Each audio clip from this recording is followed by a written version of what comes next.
महामहिम राज्यपाल के अभिभाषण पर परम आदरणीय शिवपाल सिंह यादव जी के संशोधन प्रस्ताव पर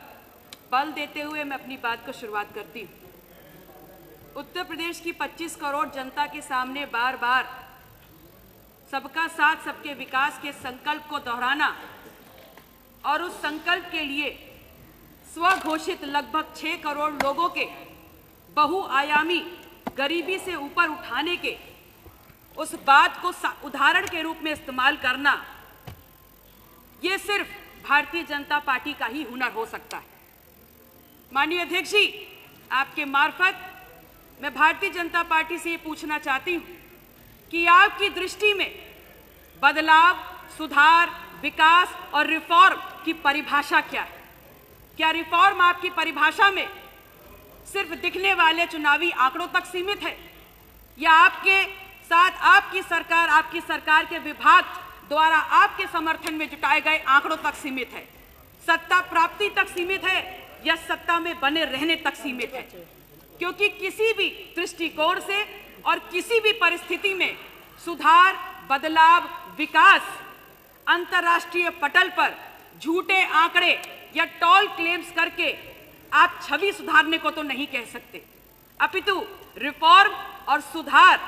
वो होता है जो देश प्रदेश के आम जनता के जीवन, जिंदगी और जीवन स्तर के सुधार से संबंधित हो। इसी चश्मे से मैंने महामहिम राज्यपाल के अभिभाषण को पढ़ा और उसके दौरान मैंने बड़े बड़े अक्षरों में लिखे हुआ पाया कि 41,424 होम गार्ड के रिक्त पदों के लिए आपने एनरोलमेंट की प्रक्रिया शुरू की। एक पल के लिए अगर मान भी लें कि आप कुछ बेहतर करना चाह रहे थे, तो ये कैसी बेहतरी है जहां आपके ही केंद्रीय गृह मंत्रालय के अधीनस्थ महानिदेशक नागरिक सुरक्षा, अग्निशमन सेवाएं, होमगार्ड नई दिल्ली इन्हीं जवानों को रोस्टर के आधार पर ड्यूटी देने का निर्देश देती है। इस बात को, इस फैक्ट को भली भांति जानते हुए कि अगर रोस्टर पे ड्यूटी आवंटन होगा तो उनके मानदेय में उनके डिप्रेशन आ जाएगा। इस बात को समझते हुए कि उनको एक आर्थिक संकट का सामना करना पड़ेगा, लेकिन उसके बाद भी बड़ी बेशर्मी का लबादा ओढ़ते हुए बड़ी सहजता से इसको भी सुधार के रूप में अभिभाषण में वर्णित किया गया है। माननीय अध्यक्ष महोदय, जिस बदलाव, जिस सुधार और जिस रिफॉर्म की बात हम कर रहे हैं, उसका उद्देश्य है न्याय, समानता और दक्षता। और भारतीय जनता पार्टी की सरकार ने इस रिफॉर्म के पीछे छुपे हुए उद्देश्य और विचार की धज्जियां उड़ा के रख दी। ऐसा हम इसलिए कह रहे हैं, अगर ऐसा नहीं किया तो फिर क्या कारण था कि इस देश के उच्च शिक्षा संस्थानों में समानता के भाव को उजागर करने के लिए जिस यूजीसी इक्विटी रेगुलेशन 2026 को संसदीय समिति के संस्तुति के बाद और कोर्ट के निर्देशानुसार पे यूजीसी बिल ने सामने लाया,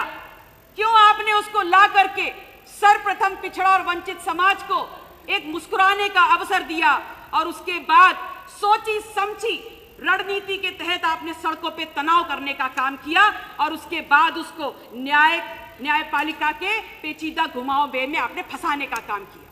क्या मिला आपको ये करके? क्या हासिल किया भारतीय जनता पार्टी की सरकार ने? इस अधिनियम के लागू होने के बाद जहां वर्षों से चले आ रहे वंचित और अगड़ा समाज के बीच की खाई को पाटा जा सकता था, बड़ी सहूलियत से पाटा जा सकता था, वहां आपने इस खाई को और गहरा करने का काम कर दिया। ये तो बात वही हुई कि चित भी अपनी और पट भी अपनी। माननीय अध्यक्ष जी, जितना सवाल आज सरकार के ऊपर उठ रहा है, उससे ज्यादा सवाल आज हम सब के ऊपर भी है, हम जनप्रतिनिधियों के ऊपर भी है, क्योंकि वंचित समाज उच्च शिक्षा में अपने सम्मान और अपनी शिक्षा के लिए आज तमाम जनप्रतिनिधियों की तरफ आशा भरी निगाहों से देख रहा है। और बड़ी विनम्रता के साथ ये कहना चाहेंगे कि ये हम सब की जिम्मेदारी है कि दलगत राजनीति से ऊपर उठ करके इस विषय पर चर्चा करी जाए और आगे बढ़ के बात की जाए। अन्यथा की स्थिति में रामधारी सिंकर जी ने तो लिख ही दिया है कि जो तटस्थ है समय लिख देगा उसका भी अपराध। माननीय अध्यक्ष जी, मैं भविष्य वक्ता तो नहीं हूं, लेकिन एक बात जरूर कह सकती हूं, इस बात को याद रखिएगा और ये सदन भी इस बात को याद रखेगा कि जिस भारतीय जनता पार्टी ने इस यूजीसी इक्विटी बिल 2026 को न्यायपालिका के झंझावट में फंसाने का काम किया है, वही घुटनों पे आकर के सिक्योरिटी बिल को लागू करेगी। और ऐसा इसलिए कह रहे हैं कि भारतीय जनता पार्टी की सरकार के लिए उनकी सोच में सत्ता कायम करना, सत्ता में रहना ही सबसे बड़ा सिद्धांत है। इस सिक्योरिटी बिल को लाना, उसको सड़कों पे तनाव के रूप में फैलाना और फिर न्यायपालिका में फंसाना, इन तमाम घटनाक्रम के बीच में इस समय अवधि में उन्होंने वोट के